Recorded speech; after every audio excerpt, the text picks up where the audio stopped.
Hello, good afternoon, salam, welcome, thank you for coming. I guess because I would like to include you in this, as I imagine, more as conversation than just a talk from my side. I hope that how many directors or the students of directing are among you? Script writers, good, and actors maybe? Okay, good, because I was thinking about today's meeting. I was thinking what could be the subject, so I will start with something as kind of introduction, but then please feel free to ask questions or to maybe we can start some kind of conversation, because I would like also to hear from you some ideas. So maybe one of the first questions that we ask ourselves as when we start, even if we are script writers, directors, even for actors it can be an issue, what kind of films I should make. In this sense, I'm not necessarily thinking about style, because I believe that your personal style you are discovering in time, and you are free to change also your style. I think more of what kind of stories we should tell. So I'll try to share with you my own experience, which is just my experience. It doesn't have to be truth for anybody except me, but that's the only thing I can share with you. There are no recipes, I think. There are no like one way to go. I think this can be only exchange of my personal experience that you might find useful or inspiring. So first, when I think about what kind of story I should tell, I know it has to be something really that interests me, something that I can stick to for several years. Because living in Bosnia, where I come from, I guess in Iran is more or less the same. Maybe it's a little bit better in Iran regarding production, but you know that you will spend at least 2, 3, maybe sometimes more years with this topic, with this film, because you cannot just make it overnight. So I think it should be something that really touches you deeply, so that you can stick to with the same, that you will not get fed up with this topic after like 6 months. You think, oh, what I'm doing with this material. So you shouldn't be fed up with it after 1 or 2 or even more years. So for me personally, I don't believe in cinema that comes, I call it cinema written from the couch, from the sofa. I don't believe in natural born genius filmmakers. I'm always afraid from this big director's ego that can just blind you. And we all have big ego, unfortunately. So I think that, how I choose things is I'm trying to find something in real life, some extraordinary people that I will talk about that I find much more interesting than myself. So, for example, when I was preparing my first film called Snow, it was shown here 9 years ago, and we got like 3 awards in Fajr. I was so proud. I needed 5 years to get this production together. And it was about the women who survived Bosnian war in the village where only all the men have been killed. So I spent long time to try to explore the life of the women that really went through the same stories. And I had many production problems. It was co-production between Bosnia, France, Germany, and Iran. But first producer that came to me was a French guy, not the one that I end up with, but another guy, bad French guy. I'll tell you this story because I think it's very important, especially for the young filmmakers. This guy was quite known French producer when he approached me at the Sarajevo Film Festival. He saw my short film and he said, I want to produce your first feature. So we developed my story for 2 years. He recommended he told me, I want one French scriptwriter to work with you. And he brought me one nice young French woman. This collaboration was fine, but after 2 years, I find myself in one residence in France reading a version of my script. And I understood that it's very good script, but it's not a movie I want to direct. So I understood that in 2 years, this producer basically was leading me to the story or to the type of movie that he wanted me to make. So during this residence period of less than 1 month, I just dropped to garbage that version of the script, and I wrote very quickly the version of the script that I always wanted to direct. That was much more similar to the first version of this story that I offered him. And when he read this story, he told me, I've never saw in my life such a big change from one script to another. And he told me, I don't want to produce this film. And I told him, okay, it's your right, but I don't want to direct the film that you were leading me to. So we wanted to quit collaboration. But the problem was I had a contract signed with him that was 5 years long. But I really decided not to go for the film I don't want to direct. So it was rather stressful, it was very painful part of the process, but we finally cut this contract.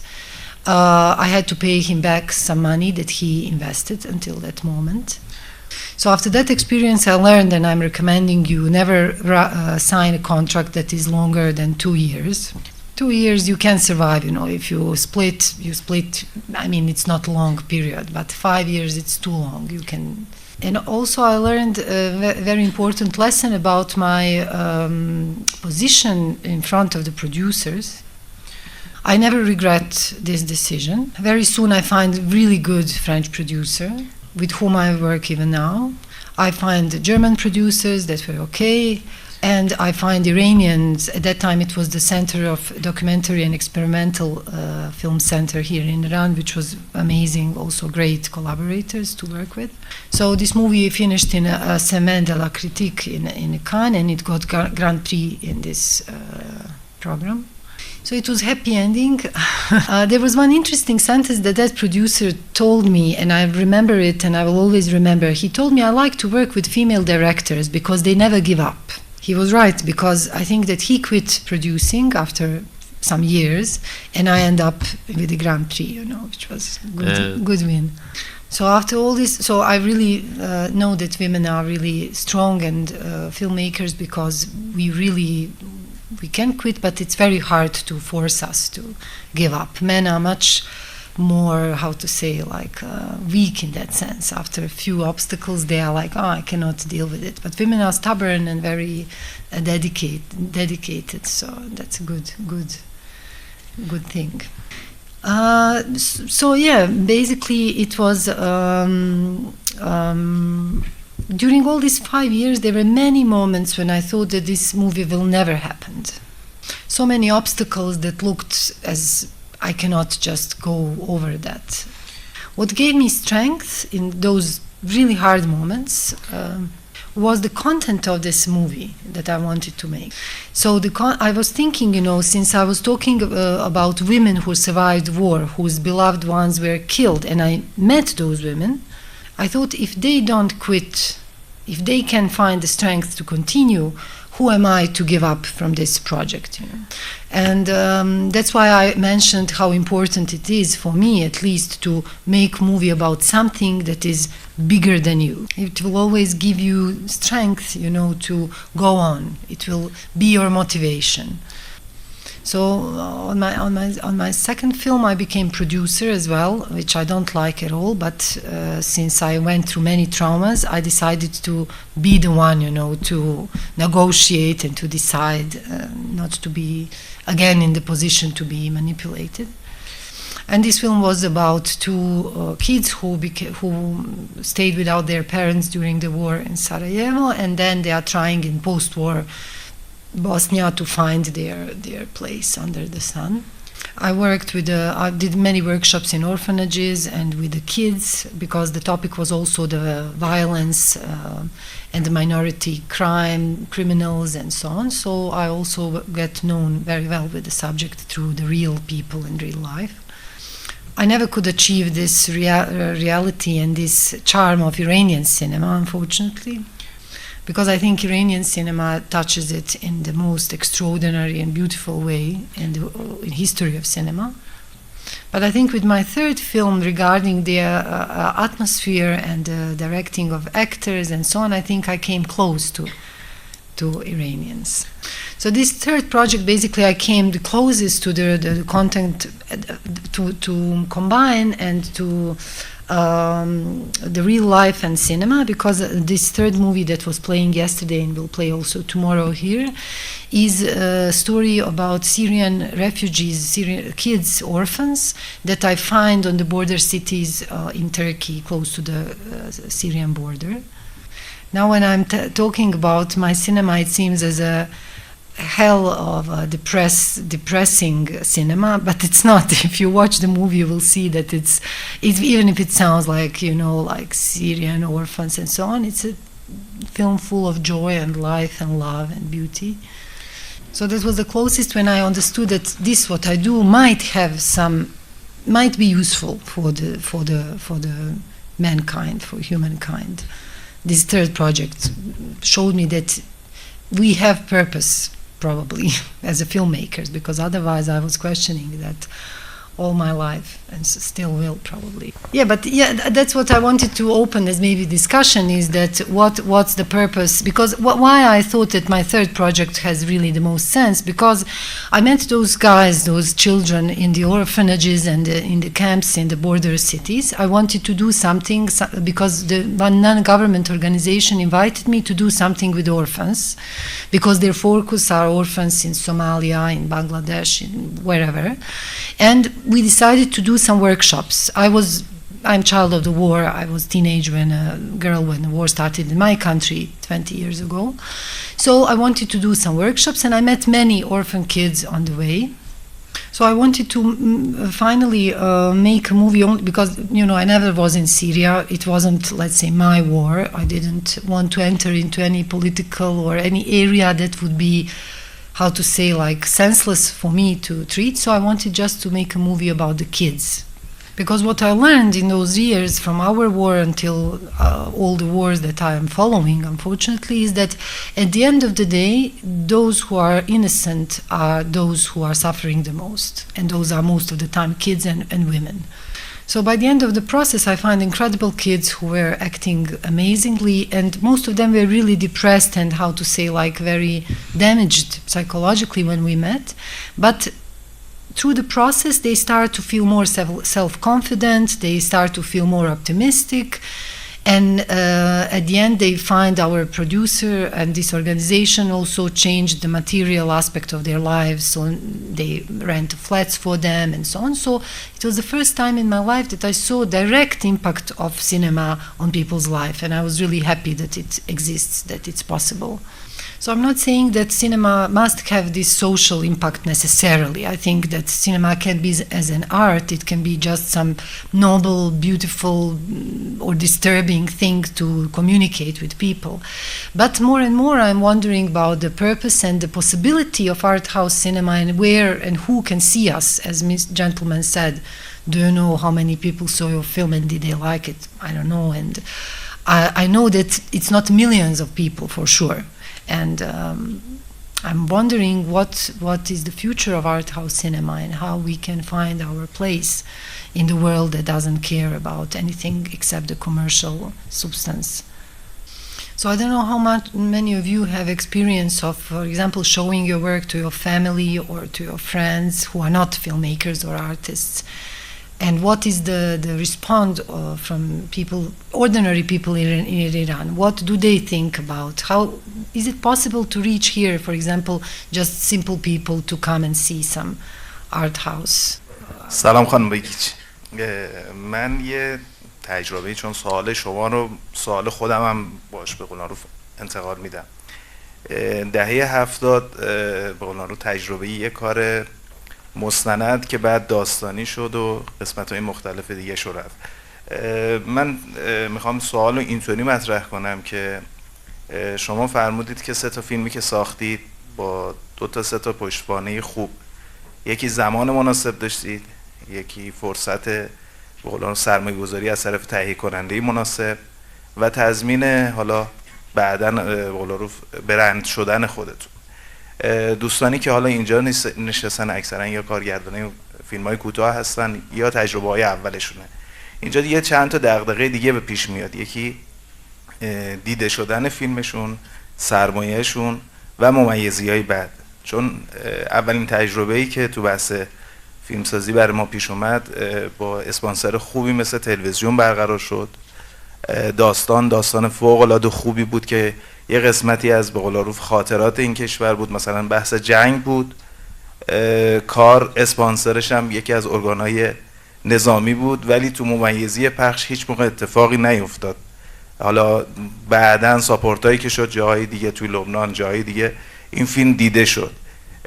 شما میگید برای دیده شدن یه فیلم هنری سالها باید زمان گذاشت. شما گفتید مثلا 3 تا فیلمی که ساختید هر کدومش 4 سال 5 سال باش زندگی کردید، یعنی 15 سال از وقتتون رفت.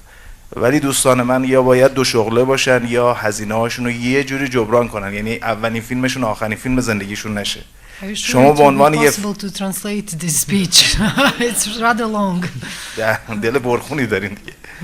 خب میگن خیلی طولانی شده برای ترجمهش، ولی خب حالا اون بخش سوالتون رو بپرسین که من بهشون بگم. سوال اصلی این هستش که توی بحث کارگردانی که یا مستندسازی که میاد کاری رو با دغدغه‌های خودش یه چارچوب کامل میسازه، استراتژیش این هستش که دیده بشه. اگه دیده نشه هم سرمایه گذار حذف میشه، هم خودش از دایره کارگردانی خارج میشه. چه کار باید کرد؟ I also had to make a living in the meantime. Nobody was paying for my life. In the meantime, while I was developing my films, I was working parallelly. Don't worry. Who do you think paid for my living? Nobody. I was paying to work, basically. You know, we have a joke in Bosnia that one of my colleague producers says, you know, this life of art house filmmakers in Bosnia is we pay in order to work, because basically in all these years, you not only that you finance yourself, but you also finance your film, because you know you have to put your own money in order to go to see some location or to meet some people and so on. So we have this joke: we paid in order to work, not work to be paid, but pay in order to work. So I did a lot of commercials in meantime.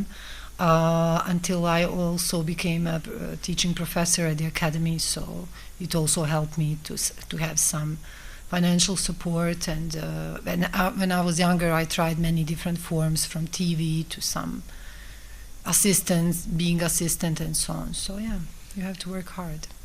No, I don't know what we can do. That's what I'm asking you. How we can attract more people to see our films. اونجا که سوال پرسیدید من متوجه سوالتون نشده بودم، یعنی در واقع واسه خانواده‌ام گفتم توی خونه اکران کردم، ولی خب برای عموم تو دانشگاه‌ها یا پژوهشگاه‌هایی که مربوط به موضوع فیلم من بود اکرانشون کردم. I thought that somebody will mention internet as a possibility, but no, you didn't. You know, it was very funny. My cousin, he's a strange guy. He works on the radio. But he's really special. He wrote me, we had a premiere of my film that you could see last night. We had a premiere on Friday in Sarajevo. And it was very small screening, you know, just for the crew and some friends. And I didn't invite him. But he wrote me an SMS yesterday saying, it's already on a pirate. I watched it, it's amazing. And I was like, where did you find it? You know, I cannot believe that it's already there. And he said, somebody made it with the camera in cinema. There is no Bosnian translation, but never mind, it's still a great movie. And I told him, you have to send me the link so that we can, you know, delete it. And he told me, but why? Are you crazy? It's great commercial. You should let it for free. Because today, you know, people are ready to watch on their mobile phones in really bad quality film rather than to really move themselves and go to cinema. So that's why I started this discussion with you, because since 2 days I'm thinking about my cousin, who's ordinary guy, not regular audience, and he was really happy to find it on pirate, and he was happy to watch it on terrible resolution, and he's telling me that I should be happy because it's already there. You know, sometimes I feel like, okay, it's thanks God that this system of production of art house cinema still exists in the world. But sometimes showing it, I feel like those people who are, how to say, sharing some ideas to those who already think like them. You know, showing the film, I mean, for example, we make some engaged cinema. But at the end of the day, we are presenting it not to those who can really change something, but to those who think like us and are totally paralyzed and not able to change anything. And then I feel like, you know, we have some meetings of the Association of Directors, for example, in Bosnia. بعدش دارم فکر می‌کنم خب ما یه انجمن کارگردان تو بوسنی داریم که میشینیم با هم دیگه صحبت می‌کنیم. And we are trying to make pressure on politicians for some law, to accept some law that will help foreign production companies to enter Bosnia. This is something like for the tax back policy. But at those meetings we all agree, we are, you know, talking a lot, but at the end of the day we cannot do anything because they don't care about our tax-free policy. They don't want to accept it, and we are totally helpless. That's why I'm questioning, you know, the purpose, I mean, of anything I do. That's my personal maybe frustration, but I'm always like thinking about all that. So the other day in Sarajevo on Friday, there was one friend who told me one really nice sentence after our premiere of our film. Because audience was really emotional. They reacted very emotionally on my film. It was very mixed audience, that some of them likes me and my work, some of them don't like me and my work at all. But due to this special war connection with the kids that I filmed and us who were those kids 20 years ago, there was this unique emotion that we all felt together, no matter how different we were. And she told me after going out of the cinema, I felt like we can do anything, you know, as a group, you know. At that moment, she told me, I felt like, yes, that's this feeling when you think we can do anything together. We can, you know, really change things. We can move things forward all together. And I felt really great because I think that art's purpose is to really produce this unique experience for every spectator and to really shake something in you. And I'm sure it could happen with ordinary people as well if we find a way how to bring them to cinema. از اونجایی که ایشون با نابازیگرها کار کردن، بچه‌های یتیم بیشتر، می‌خواستم بپرسم که نحوه بازی گرفتن از بچه‌های یتیم به چه منوال بوده و اینکه چه سختی‌هایی رو پشت سر گذروندن. I can tell you a little bit more about my process. Maybe for actors it can be interesting. So I write my own scripts, unfortunately. I hate doing it, but we don't have script writers who are, how to say, like able or capable or willing to write. I personally think that the biggest challenge and the biggest weakness of European cinema, for example, is a script. So once when I decide what kind of story I'm going to do, I develop it into some version of the script. Then when I find the actors or non-actors, I really make version that is related to them. Once when I know faces of people who are gonna act, then I write another version. And then I give it to my cast so that they can read. And then I do rehearsals. So I tell to my actors or non-actors, it doesn't matter if I combine, it's the same procedure. I tell them that I'm gonna change this script. What we do during rehearsals is we talk about their characters and the situations, you know, it's like a brainstorming first, and then we do even test shootings. But for me, the most important is that actors understand what characters do they act. So during shooting, day by day, I give them scenes. First we rehearse, we can change, you know, a bit things, then we fix, and then I called my director of photography and the crew, so then we decide how we're gonna shoot it. Actors sometimes feel frustrated with this approach because they feel more secure, more confident if they prepare at least day before or 1 week. But I know that, don't get me wrong, but I think if actor know the character that he or she is doing that it doesn't matter where is the situation that I'm going to put this character in. I think that they are ready enough. It's just a question of their own feeling of being unsecure. So I think it's much better if we create it on the spot. That's how I get to this natural and very believable acting. سلام. من می‌خواستم ازشون بپرسین که در واقع وسطای صحبتشون یه اشاره کردن به تجربه ناموفق کار با یه سرمایه‌گذار خارجی که گویا فرانسوی بودن. می‌خواستم ببینم که اول اینکه چه جوری بود که برای یه فیلم قرارداد 5 ساله بستن. بعدش این که در واقع فکر می‌کنم همه اینایی که در واقع تو سالن هستن الان براشون خیلی جالب باشه چون کارگاه هم تبادل تجربه است. ببینن که چه جوری تونستن سرمایه‌گذار پیدا کنن، هرچند که یه اشاره کوتاه کردن، گفتن که بالاخره فیلمشون رو دیده بودن و بهشون پیشنهاد دادن. ولی فکر می‌کنم که حالا برای کارهای دیگه‌شون هم در واقع رایزنیایی برای سرمایه‌گذار پیدا کردن رو کردن، در واقع پیگیری کردن. می‌خوام روی این قضیه اگه می‌تونین یه سوالی ازشون بپرسین، حالا جنبندی صحبت‌های من یه توضیح مختصر به ما بدن. 5 years I wasn't experienced enough, so I was happy that he's offering me any contract, so I just signed what he offered. I never thought. And no, but in Bosnia there is no one that can give you advice on that matter. Colleagues didn't want to help me, and lawyers didn't know how to help me, so it was just, I was naive and unexperienced. What French lawyers, I went to consult French lawyers, they told me never sign a contract that is longer than 2 years. So I think it's not, because I wasn't paid, I wasn't at the salary for 5 years. It was just that he owns my project for 5 years. That's this 5 years. He didn't pay me, it's not that kind of Hollywood contract. It's just یه سوال دیگه این که ایشون وقت دارن فیلمنامه نویسی میکنن آیا ذهنشون رو محدود میکنن یا خطوط قرمز خاصی تعیین میکنن؟ فیلم سال یه به فراخور داستان حالا نیاز به خشونت خاصی هست توی داستان یا بحث سکشوال جنسی هست یا حتی یه مکان خاصی مثلا باید باشه. خب اگر ایشون هم با محدودیت ها اگر بدونن اینجور چیز هست حذفش میکنن یا نه هر چیزی که هر عنصری که به داستان کمک کنه یا به فیلمنامه میارن خیلی راحت دست باز میارن؟ I don't have this kind of, I would never anyway do the movie that has some extreme violence or some extreme eroticism. Personally, I wouldn't do it anyway. So I don't find it as an kind of, I don't think about it. I more think about how I can make any movie, what are the circumstances that I can, what's reality, what's possible for me to do.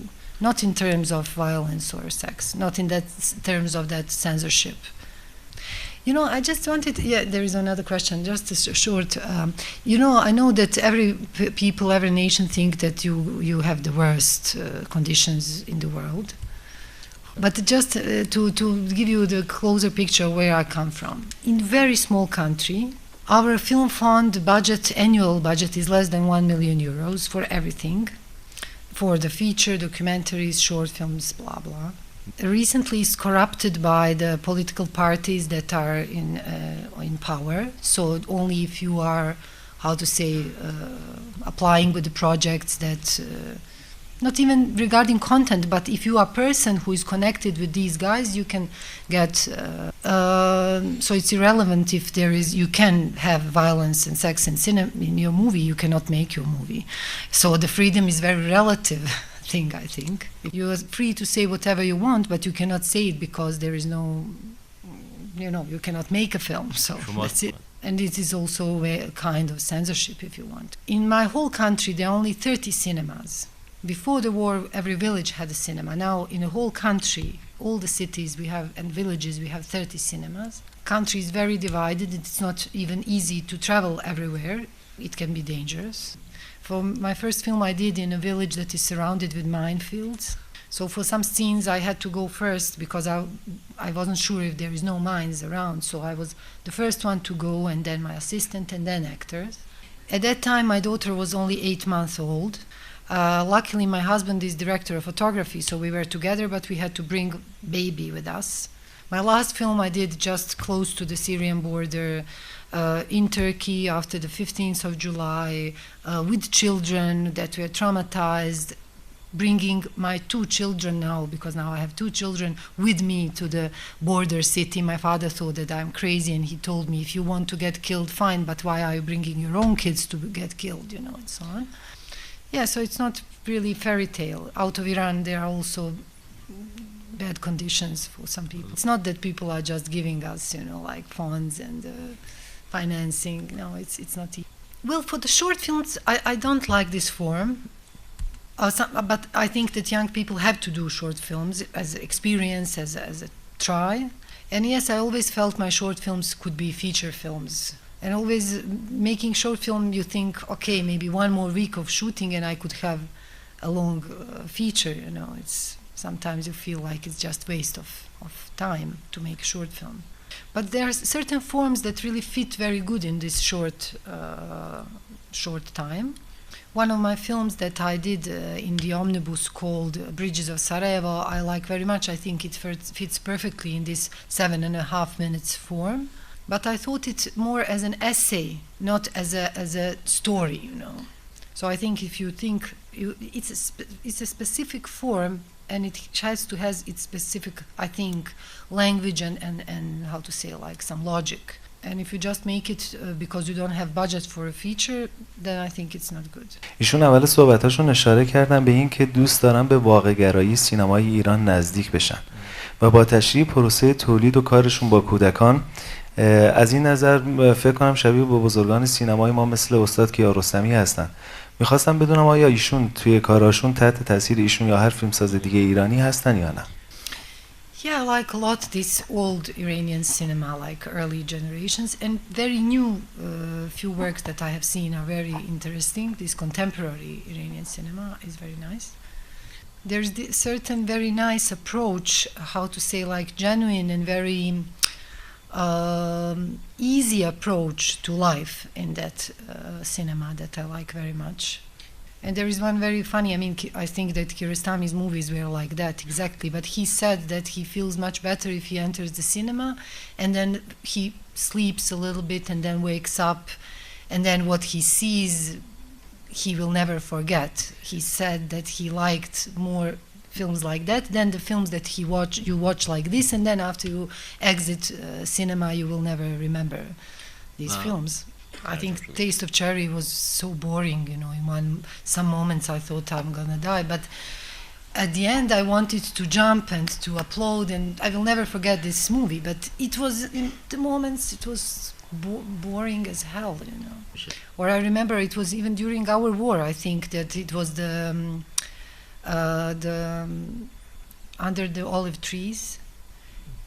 I thought it was a joke, in some moment. We were very young, and this very long, I was thinking, oh my God, what is this, It's a real time, 15 minutes shot in the car. But, at the end of that movie, I will never forget the last shot, and these people, him running to her, and then I really had some experience that I went through. I was at that time very young, maybe I was 20 years old or something. I thought that the guy is making a joke with me, doing such a movie. But then, it was experience. It was one of the most extraordinary things I have ever seen. یه کارگردان تازه کار و جوون به عنوان حالا شاید یه فیلم اولی وقتی که میره سر یه کاری با یه سری آدمای خیلی با تجربه تر از خودش، عوامل دیگه، چه بازیگرا چه پشت صحنه، آدمایی که هم معروف ترن هم خیلی با تجربه تر از اون کارگردانن، چجوری باید این فضا رو مدیریت بکنه به عنوان کسی که خیلی تجربهش کمتره؟ Well, what producers again and all other people recommend to young filmmakers usually is, if you are not experienced, you should have very experienced crew around you.